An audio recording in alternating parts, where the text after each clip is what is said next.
أعوذ بالله من الشيطان الرجيم بسم الله الرحمن الرحيم ولكل أمة جعلنا منسكا ليذكروا اسم الله على ما رزقهم من بهيمة الأنعام فإلهكم إله واحد فله أسلموا وبشر المخبتين الذين إذا ذكر الله وجلت قلوبهم والصابرين على ما أصابهم والمقيم الصلاة ومما رزقناهم ينفقون صدق الله مولانا العظيم رب اشرح لي صدري ويسر لي أمري واحلل عقدة من لساني يفقه قولي. دا د اسلامی کال ذی قعده میاشته د موږ د خالی میاشت وایو.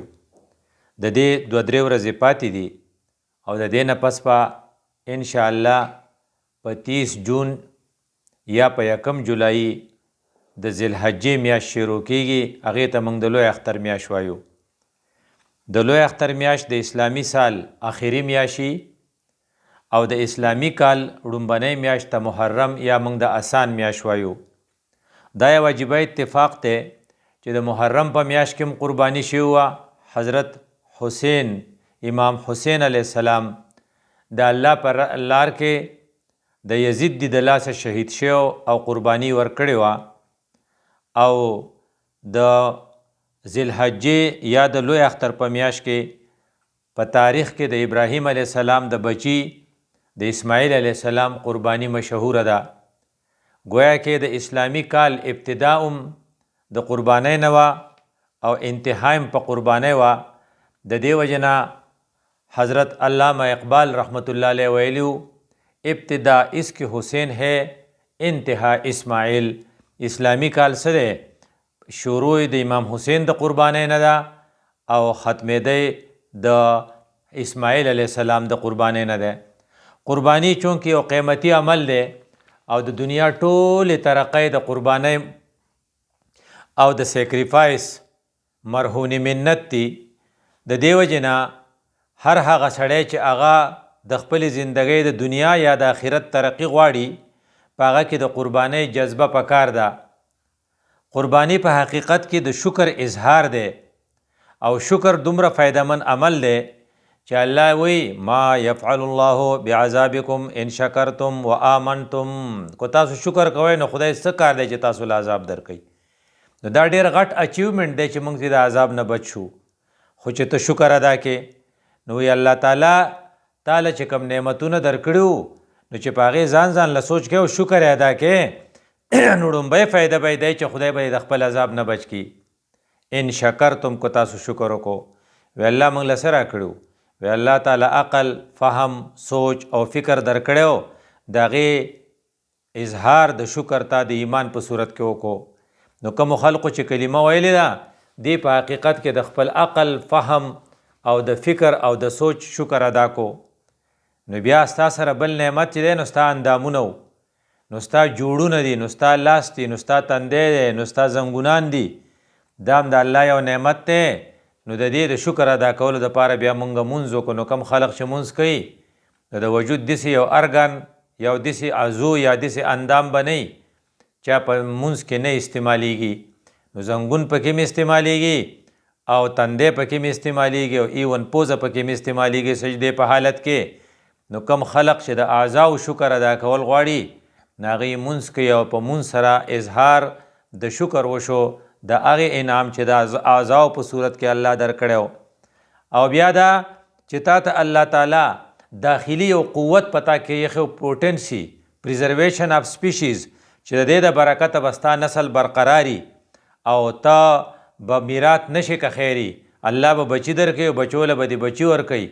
دا قوت هم د الله یو نعمت و. د دې دپاره مونږ چې شکر ادا کوو نو روجین نیمې دې ته سیام وي. گویا کې د دغه قوت باح د شکر دپاره منګه د روجو په صورت کې عمل کاو چې دغه شکر ادا شي. او بل یو نعمت زمونږ سره دولت چې هغه د پیسو په صورت کې یا د جایداد په صورت کې د هغې شکر منګه د زکات په صورت کې ادا کوو. او یو بل نعمت چې په ډیرو کمو خلقو ورته فکر دی هغه دا چې څاروي دي. دا څاروي زموږ نه واړه نه دي، غټ دي. دا څاروي زموږ نه کمزوري نه دي، طاقتور دي. د دې څاروو په سر کې اخکر دي، زموږ په سر کې اخکر نشته. د دې وجود زموږ نه ډیر غټ دی، لکه څنګه چې اوښ ته ګورې. د دې سرمن زموږ نه ډیره مضبوطه ده. د دې غاښونه او د دې پنجم زموږ نه تیزې دي. خو الله تعالی په موږ دومره رحم کړی چې انسانانو ته مسخر کړي دي. یو ماشوم یو غټ اوښ روان کړی او مهار یې وله نیولی، یو اوښ ورته هېڅ نه وایي. د دې نعمت شکر چې موږ ادا کوو نو قرباني به کوو. هغه نعمت چې د څاروو په صورت کې الله تعالی موږ له راکړی دی. چې کوم خلق څاروي ساتي نو هغه خو ته خبر دی، خو چې کوم نه ساتي نو هغه هم د څاروو د برکاتو نه مستفید کیږي. پیدا تیلی پی د څاروو نه راځي، ماسته د څاروو نه راځي، شملې د څاروو نه راځي، شړۍ د څاروو نه موږ جوړه کړي، سپلۍ د څاروو د سرمنې نه جوړه شوي. گویا کې موږ ډایرکټلی یا انډایرکټلی د څاروو د تسخیر نه مستفید کیږو. نو د خپل رب شکر ادا کول غواړو. نو د دې شکر یوه تقاضا دا ده چې موږ په کال کې یو پیره کم از کم د لوی اختر په ورځ باندې څاروی حلال کو. دا څاروی چې موږ حلالو نو دا یو قصه موږ د خدای ذکر کوو او د خدای شکر ادا کوو. د هر وخت او د هرې موقع خپل ذکر نو د دې موقع د ذکر دپاره نور عملونه نه دي. د دې موقع د ذکر دپاره څاروی را پرځول دي او هغه حلالول دي. د دې وجې نه رسول الله صلی الله علیه وسلم موږ ته ویلي چې که چېرې فرض که تاسو د الله ذکر کول د لوی اختر په ورځ غواړئ نو ګورئ تاسو ته دا پته ما من عمل ابن آدم یوم نحر. د اختر په ورځ د لوی اختر په ورځ باندې یو عمل الله ته دومره خوږ نه دی احب الی الله من اراقة الدم. په دغه ورځ باندې وینه تویول د ټول نه اهم دی. مطلب دا چې په دغه ورځ څوک ټوله ورځ تلاوت کوي نو ثواب یې دومره نه دی، او بل سړی څاروی لالي نو د هغې ثواب دی. یو سړی ټوله ورځ نفلونه کوي خو څاروی نه لالي نو دا د نفلونو ورځ نه ده، دا د اراقة الدم ورځ ده. نو په دغه ورځ باندې نفلونه کول، په دغه ورځ باندې تلاوتونه کول، په دغه ورځ باندې ذکرونه کول د هغې اهمیت دومره نشته لکه څومره چې د څاروي د حلالولو دی. ځکه د الله رسول په کلیر کټ الفاظو کې وایي چې الله ته د ټول نه خوږ عمل د یوم نحر باندې، یعنې د اختر په ورځ باندې د ټول نه خوږ عمل چې دی هغه څاروی حلالول دي. دا څاروی چې زه حلالوم دا زه د دې خبرې اظهار کوم چې یا الله تا ماله دا راکړی نو الله هغې ته اشاره کوي ویذکر اسم الله فی ایام معلومات. تاسو به د الله نوم اوس په دې وخت په تسبو نه لئ. په دې ورځو کې یعنې 10 ذوالحجه، 11 ذوالحجه، 12 ذوالحجه په دې موقع باندې به ته د الله نوم چالې نو په څه به یې علی ما رزقهم من بهیمة الانعام. تاله چې کوم څاروي بې زبانه څاروي موږ درکړي دي او هغه ستا په اخور باندې لوی شوي دي، هغه څاروي چې دي هغه موږ تاله رزق درکړو نو ته به په هغې زما نوم الې.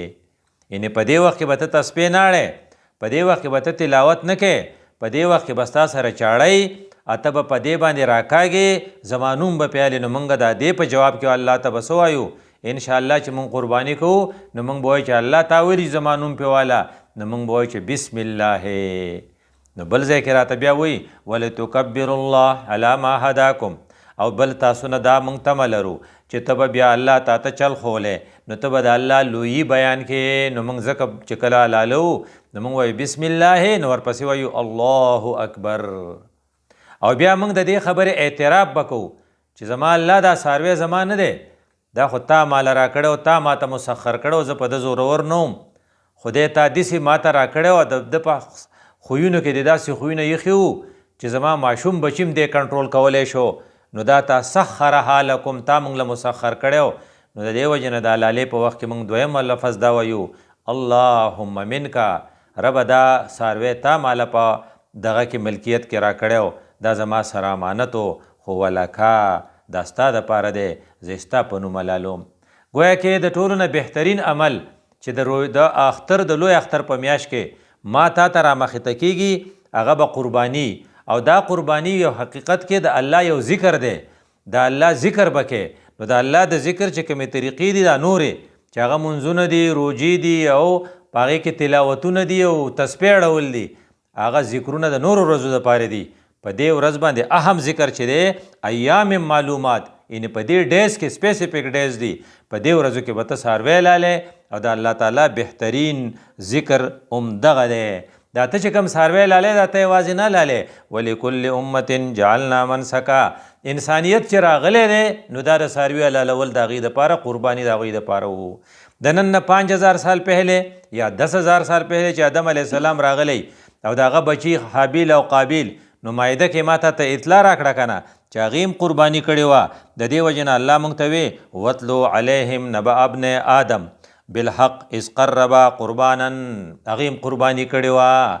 نو حابیل او قابیل جنګ خو په قربانۍ راغلی و چې د یو قرباني قبوله شوې وه او د بل نه وه قبوله شوې. د سوره مائده د دې آیات نه موږ ته پته لګي چې انسانیت دنیا ته راغلی دی نو ورسره قرباني راغلی ده، نو یوازې په ما قرباني نه ده، په مخکنو خلقو قرباني وه. د دې قربانۍ به یو ډېره غټه فایده ماته میلو شي کله چې زه د الله د طرف نه چې کوم څاروی ماته حواله شوی په هغه کې سا یو و، ماته ویلي چې که ته فرض که غوا لالی او یا اوښه لالی نو تاسو 2 کسه پکې حصه اخیستی شئ، نو 2 کسه چې موږ حصه والو نو غوښه به موږ وضایع کوو، خو د دې څاروي سا چې دی جان دا یو دی ورې دا وضایع کېږي نه. نو د دې وجې نه په دې 2 کسانو کې چې د چا رزق حرام وي هغه د سود کاروبار کوي، د چا نیت خراب هغه صرف د غوښې دپاره قرباني کوي، د چا د سنت ابراهیمي اراده نه وي، نو د ټولو 2 کسانو قرباني به نه قبلیږي. دې وجې نه ته به احتیاط کې، ځکه غوښه ته تقسیمولی شي خو جان ته نشي تقسیمولی، ځکه دا جان د الله امانت دی. څنګه چې ستا دا جان محترم دی داسې د څاروي جان محترم دی. دا به صرف د جان افرین کم ذات چې دا پیدا کړی د هغه په نوم باندې تا لالی، نو که په دې څاروي تا بل چا نوم واغست نو کم خلق چې باباګانو پیرانو مزارونو باندې څاروي لالی نو دی د دې جان سره زیاتې کوي. دا څاروی زیات امکان دی چې د مردارۍ د حلال نه دی، ځکه دا د الله په نوم نه دی. چونکې جان یو دی او یو جان ته تقسیمولی نشي، نو ته به احتیاط کې چې که د یو کس قرباني لکه یو سړي ګډ حلال کو نو دا خو د ده دی، نو که د ده رزق حلالي نو قرباني به الله قبوله کړي، اکو رزق حرامي جو خو یو کس ته غرق شو. خو که فرض که 2 کسه وي پای کې د یو سړي رزق حرامي، د یو سړي د سود کاروباري، د یو سړي نیت خرابي، نو د 6 واړه باقي چې د هغوی قرباني نه کېږي، ځکه جان نه تقسیمیږي. څاروي کې غوښه خو به ته تقسیمه کې، خو جان خو یو دی او جان په پاکه طریقه باندې حلالول غواړي، د حرام مال الله نه قبلوي. نو کله چې دا څاروي ته حلال کې نو بیا به ته څه چل کې، د دې دا غوښه نه ده د هغې چل موږ ته ښوولی و چې ګوره دا غوښه چې تا ته میلاو شوه که نه، نو دا څه چل وکړه فکلوا منها خورئ واطعموا القانع او خوروئ. آپ نے کانا بھی ہے اور اس کو کلانا بھی ہے. ای په چا به خورئ؟ وی 2 قسمه خلق دی چې هغوی به غریبانانی، هغوی به غوښه نه لیدلي، څوک به تا ته وینا کوي چې زمونږ کره نشته او څوک به درته وینا نه کوي، خو ته به یې پخپله معلومې هغوی ته به یې رسې. گویا کې د دې غوښې تقسیم چې دی یو دا چې ته به یې پخپله هم خوړی شي، او دویمه دا چې ته به هغې محتاجو ته رسې چې هغوی تا ته وینا کوي چې موږ محتاج یو، یا تا ته وینا نه کوي چې موږ محتاج یو. دا چې دی دا تا ته چې کوم شی میلاو شو او دا تا کار چې وکړو دا ولې دا څاروی تاله الله درکړی و، نو فالهکم اله واحد فله اسلموا. خدای ستاسو یو خدای دی، د دغې خدای تعالی څاروی درکړی و، نو څنګه چې ته مونځ بل چاله نه کوې، څنګه چې ته روژه د بل چا په نوم نه نیسې، دقه شان به ته څاروی هم د بل چا په نوم نه حلالې. څنګه چې مونځ خالص الله لره دی، څنګه چې روژه خالص الله لره ده، داسې د قرباني کول خالص الله لره دی. نو الله وی فله اسلمو، دته ته بیا دغه شه سرنډر شه او ته ورته سر ښکته که. نو موږ به انشاءالله د اختر په ورځ الله ته سر ښکته کوو او څاروی به خامخا لالو، که ګرانې نو هم به یالو، ځکه دا په چا دی ویله چا سره چې 52 صحیح 1/2 تولې قیمت چاندي یعنې د سپینو قیمتي وی که دا د سره نغد نه نو قرض به پسې اخلي. وی دا څنګه؟ وی د خپل کور ټول سامان وشماره، کم چې ستا ضروریات یا تی لرې که، 2 بوټان ستا حق ته خو ستا سره 10 جوړې بوټاني، نو دا باقي 8 بوټانو قیمت پکې، نو ستا یوه ګړی حق ته خو ستا 2 راډو ګړۍ وي، نو د دې بلې ګړۍ قیمت پکې، ځکه دا ستا د ضرورت نه سوا ده. ستا سره یو کمپیوټر پکار دی خو ستا سره 10 کمپیوټري، دا باقي 9 کمپیوټره به شمارې. ستا یو وسکټ یا 2 وسکټه حق ته خو ستا 10 وسکټي، او د زنانو چې 200 جوړې جامې، نو هغې خو چې ډېر زور کوي نو 3 جوړې ته کټ کا نو دا 3 کم 200 جوړو جامې قیمت به کې. او همدغه رنګې چې ستا د واده هغه جوړه چې هغه په 1 لک روپۍ شوي اته غوندې نه نو د دغې قیمت به کې. او بیا د هغې نه علاوه وایي چې کوم کسان چې د هغې په کور کې لایبرري او کتابونه وي که دی عالم کتابونه پړاولی شي او دی سټډي کوي نو ګویا کې دا کتابونه د ده یو ضرورت دی. خو که دا بدقسمته د پلار دته دا لایبرري پاتې شوي او دی په ټک نه پوهېږي نو دا د ضرورت نه دی د کتابونو قیمت به هم کوي. که دا ټول کیلکولیشن ته وکړې او د دغې پیسو نه 52 صحیح 1/2 تولې د چاندي قیمت رغېږي نو بیا په تا باندې قرباني واجب ده. اوس به تې تښتې نه. او چې کله دا قرباني ته وکړه نو تا چونکې قرباني وکړه نو ستا پړه کې به د الله یره او ستا پړه کې به عاجزي پیدا شي او دې عجزۍ ته اخبات وي. نو الله وی وبشر المخبتین مبارک تشا پتا کې پړه کې به د دې یو اثر د قربانۍ ړومبی اثر به دی چې ستا پړه کې به عاجزي پیدا شي او د عاجزۍ اثرات کو ته سټډي کې نو ګوره ورته اذا ذکر الله وجلت قلوبهم بیا به د الله ذکر چې چرته کیږي په هغې سره به ستا اړه رپېږي. دویم او دویمه نښه به دی والصابرین علی ما اصابهم او د الله په لار کې چې ته ځې د الله د دین د قایمولو د الله د دین د خورولو دپاره چې ته کوم محنت کې په دې کې چې تا ته هر قسم له مشکلات راځي کو پیاده تلو په صورت کې کو د مخالفینو سره د جنگ په صورت کې او که د لوږې د تندې په صورت کې او که د جیل په صورت کې دا ټول به برداشت کوي. هر هغه سړی چې هغه د الله د دین دپاره سخته برداشت کوي دا د مخبتینو یو غټه نښه ده. دا سړی چې دی اوس په ده پړه کې اخبات دی یعنې عاجزي راغلی ده.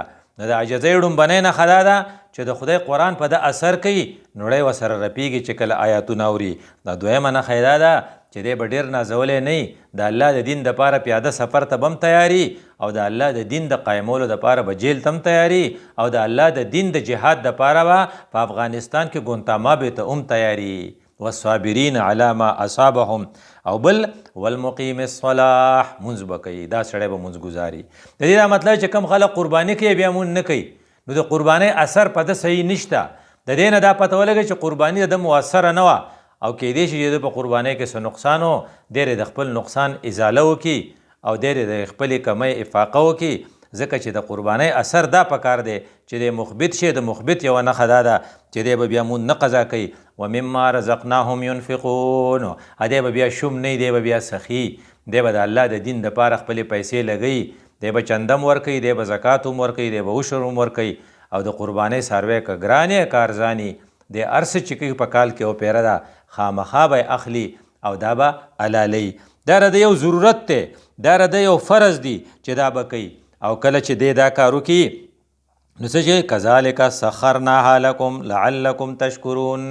الله وایي ګوره څاروی ما تا ته مسخر کړی دی نو د دې څاروي د تسخیر کولو ګوره دومره غټ څاروی دی په تا زورور دی پنجې ستا نه مضبوطې دي غاښونه ستا نه مضبوط دي ښکر د ده شتی ستا نشتی لیکن دی تا ته سرنډر دی دی تاله پی درکوي دی تاله شړی درکوي دی تاله سپلو دپاره سرمن درکوي او دی تاله بوجونه وړي دا ټولې فایدې تاله درکوي. نو دا ما تاله چې کړي ته شکر ادا که که نه نو د شکر یو طریقه دا وه چې په کال کې یو پیره به ته دا څاروی راولې او حلالی به کوشش پکې چې په ډله پره کې دغه کسان نه چې د هغې رزق حرامي ځکه الله تعالی چې دی ان الله لا ينظر الى صورکم ولا الى الوانکم خدای نه ستا رنګ ته ګوري نه دی شکل ته ګوري او نه ته ګوري چې تا څاروی څومره غټ اخیستی دی.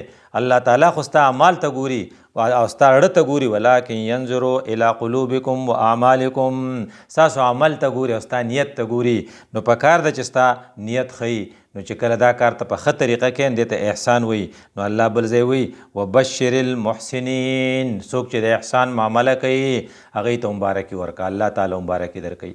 د دې آیاتونو خلاصه دا شوه چې زما ستا په ذمه لازم دي چې د الله شکر ادا کړو. د شکر فایده دا ده چې د الله د عذاب نه به بچ شو او د شکر مختلفې طریقې نو د څاروو د نعمت شکر په دې دی چې ته څاروی د الله په نوم په د خاص او ورځو کې حلال کې او که فرض که د دې نه ته اخوا دېخوا کېږې نو د الله رسول به ستانه ډېر زیات خفه شي. نو رسول الله صلی الله علیه وسلم فرمایي چې ګوره تاسو دې خبره باندې ځان پوه کوئ من وجدا ساعتا فلم یضحی د چا چې وس کېدو قرباني ونه کړه فلا یقربن مصلانا زمونږ جومات ته دې نه راځي. دې نه دا پته ولګي چې دا څاروی د اختر په ورځ حلالول غواړي او د اختر په جومات کې چې کله د اختر مونځ کېږي نو دې له چې ته ځې نو چې ستا مخکې نه قرباني یي خو که فرض که ته قرباني نه کې نو خلک ګشتونه کوي مانځله راشه خو د الله رسول ستانه دوره خفه دی وایي ته د ماته جومات پتا بد ښکاري ته مانځله مه راځه.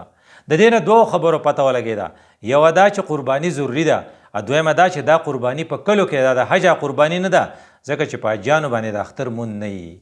نو فلا یقربن مصلانا رسول الله صلی الله علیه وسلم په مدینه منوره کې چې کوم وخت تیر کړی نه تقریبا 10 کالو نو اقام رسول الله صلی الله علیه وسلم بالمدینه 10 سنین په مدینه کې 10 کاله تیر کړو او زحی لیکن په دې 10 کالو کې یو کالوم نه دی مس کړی هر کال قرباني کوله. دې نه دا پته ولګی چې په خپل کلي کې به ته قرباني کې د مکه کې د حج په موقع قرباني هغه د حج تمتع د حج قران هغې ته قرباني د شکرانې قرباني وایي چې ته د خدای شکر ادا کړې چې په یو سفر کې تا دواړه کارونه وکړل. البته دا قرباني د نصاب مطابق چې پتا واجب ده دا به ته په خپل کلي کې کې ردې د حج سره څه تعلق نشته ځکه چې رسول الله صلی الله علیه وسلم دا د مانځه سره تړلې ده. نو په سورت کوثر کې چې ویلو فصل لربک مونځ وکړه نو وانحر قرباني وکړه نو ترتیب څه شو مونځ مخکې وکړه قرباني وروسته وکړه. دا د هر چا لپاره دی د حج سره خو څه تعلق رانغی دیو جن حضرت ویلو من کانا ذبحا قبل الصلاه چا چې د سار د مانځنه مخکې د چار د مانځنه د اختر د مانځنه مخکې قرباني حلاله کړه فلیعد اب بیا کوي د قرباني ونه شوه. د دې نه دا پته ولګېده چې مخکې به مونځ کې وروسته به قرباني کې. نو په کم خار کې چې مونځ کېږي د اختر نو چې څو پورې مونځ نه شوی ته به څاروی نه لالی ومن ذبحا بعد الصلاه فقد اصاب سنت المسلمین کو د مسلمانانو سنت ادا کې خو د مانځه نه پس پی کې نو چې د مانځه سره وتړله نو چونکې د اختر مونځ په حاجیانو نشته د دې نه کلیر کټ دا پته ولګېده چې دا قرباني چې ده دا هغه قرباني نه ده کوم چې په حج کې په مینا کې حاجیان کوي دا هغه قرباني ده چې کومې ما ته دلته به په کلو کې کوو. حضرت موږ ته د هغې د خوراک چلوم ښوولی و موږ ته وی کلو خورئ و اطعمو او خوروئ ودخرو او که تاسو ته په فریج کې ږدئ نو کېدی ته ځان له بیا وروسته وخورئ په دې څه پابندي نشته. بل ځای وایي واعتجرو د اجر په تمه شئ او اجر به تا ته هلو میلاویږي. دې وجې نه خلق وایي چې 3 حصې که یو په خپله وخوره یو په دوستانو له باندې وخوروه او یو حصه په غریبانانو وخوروه. رسول الله صلی الله علیه وسلم وایي په دې ورځ روژه مه ونیسه ځکه دا ایام اکل و شرب دي په دې کې چې وخورې دا قرباني به تاله یي او دې وجې نه بعضې خلق روژه یي او د قربانۍ په غوښه باندې روژه ماتوي او رسول الله صلی الله علیه وسلم د ټولو څاروونه چې ډېر شی حلال کړو لږه لږه غوښه راوالی په کټوۍ کې واچوئ او بیا ټول ترې وخورئ ځکه دا برکتي ده. نو ځکه حضرت ویلو چې کم سړی چې موږ به یې څنګه کوو نو حضرت طریقه موږ ته ښوله ان اوله ما نبدأ به فی یومنا هذا ان نصلي ترتیب داسې دی چې لاول به مونځ کوو ثم نرجعو فننحرو بیا چې د مونځ نه کور ته واپس لاړ شو نو قرباني به کوو. نو فمن فعل ذلک فقط اصاب سنتنا چا چې دا ترتیب فالو کو نو هغه زموږ سنت وکړل. نو ترتیب دا شو چې لاول به اختر مانځه ځو د اختر د مانځه نه پس په قرباني کوو او د دې نه دا پته ولګي چې دا قرباني په کلو کې په موږ باندې ده په مینا کې د اختر مونځ نه د هغې سره دې سمې نه جوړیږي. نو کله چې صحابو د رسول الله صلی الله علیه وسلم نه تپوس وکړو چې مالنا فیها دا دومره قرباني چې موږ ته به څه میلاو شي نو حضرت ډېر ښکلی جواب ورکړو بکل شعرة حسنة په هره دغه باندې په هر شعره یعنی په هر ویښته باندې به تاسو له خدای پاک نیکي درکوي نیکي لیکي. نو صحابو ته تپوس وکړې فصوب یا رسول الله د خدای رسوله په دې ګډ باندې خو ډېر زیاته وړی د حضرت وی قال بكل شعر من الصوف حسنه ته کو ګډ دی حلال کړی که نه نو تاله به خدای پاک د هر ویښته په بدل کې نیکي درکي. گویا کې بل ځای کې وایي چې ردې دا څاروي دا وینه به لا توی شوي نه چې ستا دپاره به ثواب جمع شي او د دې نه مخکې ستا به زاړه ګناهونه ټول معاف شي. گویا کې ہماری اس بات کا خلاصہ یہ ہے کہ رمضان کے ذی الحجہ کے مہینے میں ہم نے قربانی کرنی ہے. قربانی کی یہ داستان بہت پرانی ہے جب سے دنیا میں انسان آیا ہے آدم علیہ السلام کے بعد جیسا کہ قابیل اور حابیل کے قصے سے معلوم ہوتا ہے. اس وقت سے قربانی کا سلسلہ بھی ساتھ ساتھ آیا ہے۔ اسلامی سال جس کی ابتدا محرم سے ہوتی ہے اور جس کی انتہا ذی الحجہ پر ہوتی ہے، اس کی سٹارٹ بھی امام حسین کے قربانی سے اور اس کی انتہا بھی اسماعیل کی قربانی سے ہے۔ اس لیے قربانی زندگی کا اور ترقی کا ایک انٹیگرل پارٹ ہے۔ اور ہم قربانی کیوں دیتے ہیں؟ اس لیے کہ ایک حیثیت سے ہم اللہ کا شکر ادا کرتے ہیں۔ اللہ نے ہمیں نعمتیں دی ہے، نعمت کا شکر آپ پر لازم ہے، اور جب آپ شکر کریں گے تو اللہ آپ کو عذاب سے بچا دے گا، کیونکہ سورہ نساء میں آیات ہے 147 نمبر، ما یفعل اللہ بعذابکم ان شکرتم، اگر تم شکر کا رویہ اختیار کرو گے تو اللہ کو کیا پڑی ہے کہ تمہیں عذاب دے دے۔ یہ بڑے انسپائرنگ آیات ہیں ہمارے لیے، اس لیے ہم تمام نعمتوں کا شکر ادا کرنے کی کوشش کریں گے تو ہمارے پاس جو نعمتی ہے، ایک نعمت ہمارے پاس عقل، فہم، فکر، سوچ اور تدبر ہے، اس کا شکر ہم ایمان کی صورت میں ادا کرتے ہیں، ہم ایمان لائے ہیں۔ اور دوسری نعمت ہمارے پاس ہمارے اعضاء اور باڈی ہے، ہمارے ارگنس ہے، ہمارے جوائنٹس ہے، اس کا شکر ہم نماز کی صورت میں ادا کرتے ہیں۔ اور ایک اور نعمت ہمارے پاس ہمارے انٹرنل پوٹینسی ہے کہ وی کین پروڈیوس چلڈرن، ہم بچوں کو پیدا کر سکتے ہیں۔ گویا کہ یہ ہمارے اندر تو پریزرویشن آف اسپیشیز کے لیے جو قوت اللہ نے رکھی ہے، اس پر ہم شکر ادا کرتے ہوئے روزہ رکھتے ہیں شام۔ اور ہمارے پاس دولت بھی ہے تو دولت کا شکر ہم زکوٰۃ کی صورت میں ادا کرتے ہیں۔ لیکن ہمارے لیے جو جانور مسخر کیے گئے ہیں، جس سے ہم دودھ اور مختلف قسم کے فوائد لیتے ہیں، تو ہم سال میں ایک دفعہ قربانی کر کے اس کا شکر ادا کرتے ہیں۔